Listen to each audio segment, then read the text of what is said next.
السلام عليكم ورحمه الله وبركاته. ازيكم عاملين ايه؟ اتمنى يا رب تكونوا بخير. داخلين على الساعه 12 بالليل وعمالين نعيد تصوير في الفيديو، انا بدات ما اتفائلش بالفيديو ده.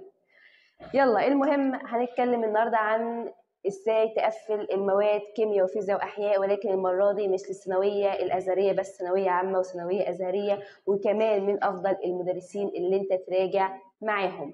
طيب نصلي على النبي عليه افضل الصلاه والسلام. بسم الله الرحمن الرحيم. اللهم لا سهل الا ما جعلته لنا سهلا، وانت تجعل لنا يا مولانا الصعب سهلا، فان شئت يا مولانا فاجعل لنا الصعب سهلا، اللهم امين. نبدا باول ماده معانا وهي ماده الاحياء. مبدئيا كده الثلاث مواد هتراجعهم ازاي؟ اول حاجه انت هتمسك الدرس تذاكره كويس جدا جدا جدا وتفهم كل كلمه جدا جدا جدا جدا، وبعدين حل. هي الكيمياء والفيزياء والاحياء ما هم الا مذاكره وحل، مش حفظ بس زي الازهر مواد شرعيه، مش حل بس مثلا زي الانجليزي. انا برجح دايما الانجليزي 80% منه حل و20% منه مذاكره. عندك الكيمياء والفيزياء والاحياء 50-50، اللي هو تذاكر وتحل. طيب خلصت الباب كتوتال ورايح تحل، هتحل على الباب، وليكن الباب مثلا الباب الاولاني مكون من 4 دروس. وانت بتحل كده امتحان على الباب هتروح مثلا هتغلط في نقطتين او 3، تيجي تشوف النقطتين دول انت غلطت فيهم في انهي درس، وترجع للدرس تذاكره تاني وتعلم على الحته اللي انت غلطت فيها دي كويس وتعرف ايه الفكره، وهكذا امتحان مع امتحان مع امتحان مع امتحان هيفرق معاك جدا جدا جدا جدا. طيب يا شباب هنبدا باول ماده معانا وهي ماده الاحياء. تتابع مين دلوقتي في الاحياء؟ اول حاجه كده خلينا نقول دكتور محمد ايمن ودكتور احمد الجوهري، غنيين عن التعريف. انا ليه رشحت الاثنين دول؟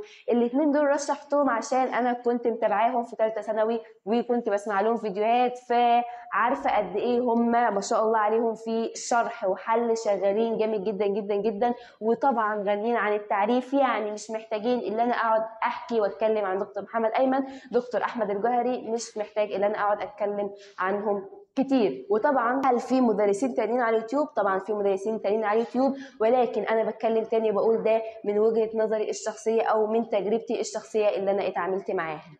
طيب يا شباب ده اول حاجه كده الاحياء للثانويه العامه والازهريه. ومفاجاه للثانويه الازهريه ان دكتور عبد الرحمن سامي، طبعا كلكم عارفينه، هسيب لكم لينك القناه اليوتيوب بتاعته تحت في الديسكربشن، عامل مراجعات خاصه للثانويه الازهريه بس احياء. يعني انت كده ثانويه ازهريه عامل لك مراجعاتك بما تفسرك، عللك رسوماتك لوحدك، مش راضي يدي ثانويه عامه، هو متخصص للثانويه الازهريه. فدي فرصه جميله جدا جدا جدا اللي انت معاك حد ثانويه ازهريه بس.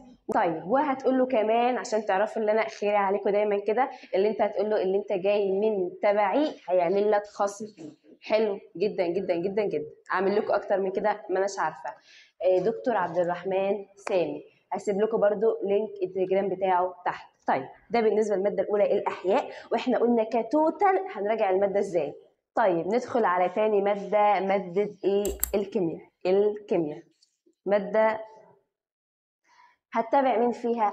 اول حاجه استاذ خالد صقر، استاذ محمد عبد الجواد، غنيين عن التعريف، مدرسينا الافاضل طبعا غنيين عن التعريف.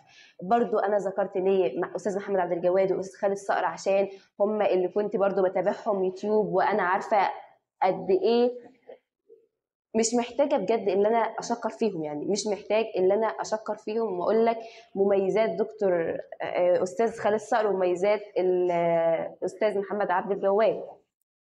والعبد الفقير الى الله اللي طالع من تحت طبعا استاذ خالد صقر واستاذ محمد عبد الجواد واستاذي وليد ابو العينين، مدرسين الكيمياء.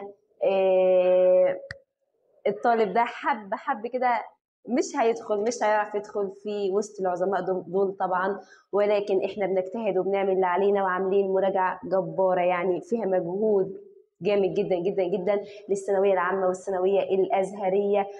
تاني حصه يوم السبت اللي جاي ان شاء الله. ليه قلت تاني حصه مش اول حصه؟ عشان انا الحصه دي ببقى معاكم فيها بس مباشر. اما الحصه اللي فاتتك فانت هتاخدها حصه مسجله.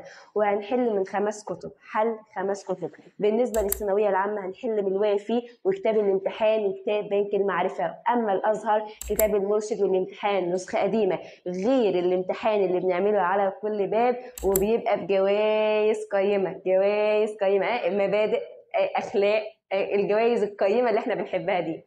طيب هذا بالنسبه للكيمياء. هسيب لك الرقم بتاعي تتواصل معاه هنا، وهسيب لك التفاصيل في اول تعليق.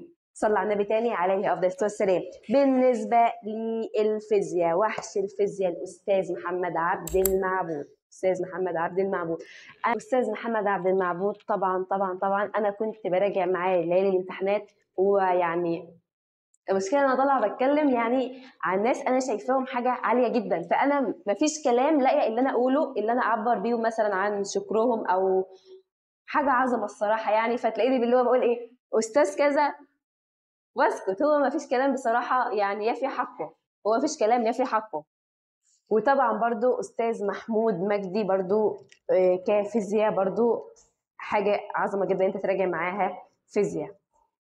ده بالنسبه للفيزياء للثانويه العامه او ثانويه ازهريه اللي انت تراجع معاهم. واحب بس اقول حاجه للثانويه الازهريه في الاخر كده، ان انت يبقى الافضل ليك ان انت تراجع مع حد مختص بالثانويه الازهريه، حد عامل مجاميع ثانويه ازهريه عشان يركز لك على الحاجات الاضافيه اللي عندك.